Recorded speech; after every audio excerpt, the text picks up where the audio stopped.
Welcome back, everyone. My name's Adam from London Music Tours, and this is My Back Pages. Thanks for coming back. Nice to see you again on My Back Pages, the Music Book Club. On this episode, I'd like to discuss John Harris's The Last Party. When discussing rock and pop writing, we're seldom very far away from Frank Zappa's famous quote. You know the one. Rock journalism is people who can't write, interviewing people who can't talk, for people who can't read. John Harris's The Last Party is an honourable exception on at least the first two counts.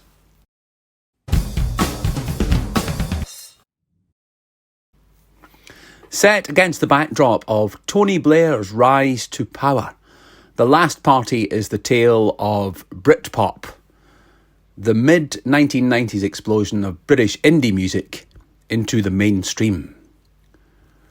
Author John Harris, contributor to Mojo, Rolling Stone and The Guardian, among others, is a writer whose dry wit always staves off the excitable excesses that so upset our friend Mr. Zappa. Harris was also an eyewitness to the events chronicled in the pages of The Last Party, working as he was for the NME at the inception of what became Britpop.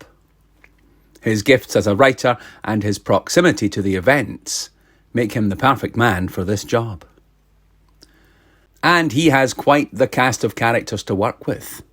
For starters, how about Southern art school boys Blur, slugging it out in the hit parade with Northern Neanderthals, Oasis, for the number one spot.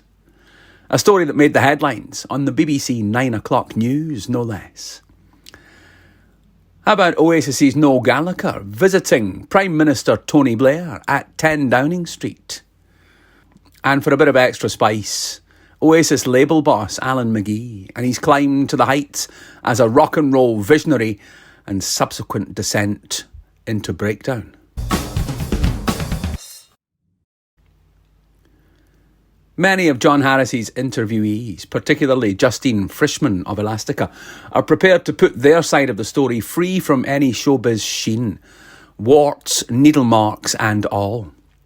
Such characters as Frischmann are a far cry from Zappa's People Who Can't Talk.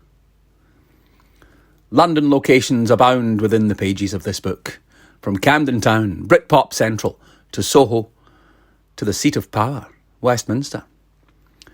The book captures the capital at a time when, as Harris sees it, the left-field creative artists of British music began to chase the dollar and not the artistic glory. A time when politicians began to follow focus groups rather than ideology. You will do well to remember Frank Zappa when you pick up The Last Party. His quote is always a good starting point for rock biography. But 300 or so pages later, when this supposedly new movement in British music has fallen foul of the age-old excesses of generations gone by, you will be far closer to the quote attributed to Hunter S. Thompson. The music business is a cruel and shallow money trench, a long plastic hallway where thieves and pimps run free and good men die like dogs. There's also a negative side. It's an age-old tale. As Pete Townsend once wrote, meet the new boss, same as the old boss. John Ronson, writing in the Daily Telegraph, described the book as a delightful and humane soap opera. The spectacular Icarus fall of the whole scene is catalogued here by Harris, free from glee or judgment. John Harris sums it all up like this. By 1999, Britpop's architects were scattered, cloistered in rural piles, hidden away in rehab or simply sitting at home, anxiously pondering their next move. In Camden Town, the only people drawn to the good mixer were either its old regulars, glad to have their pub back, or misinformed tourists, taxied to NW1, only to discover that it now offered nothing more exotic than fridge magnets, vegetarian spring rolls, and overpriced Dr. Martens. At Westminster, some of the playwrights were discovering that there were slightly more pressing matters than the rebranding of Britain. In Milan and New York, journalists were looking for the planet's next hype-worthy city. Britpop's garish colour scheme had faded. As ever, London was reverting to a cold, damp grey. He's a terrific storyteller, John Harris, and The Last Party, I genuinely believe, is up there with John Savage's England's Dreaming as one of the great books about English rock.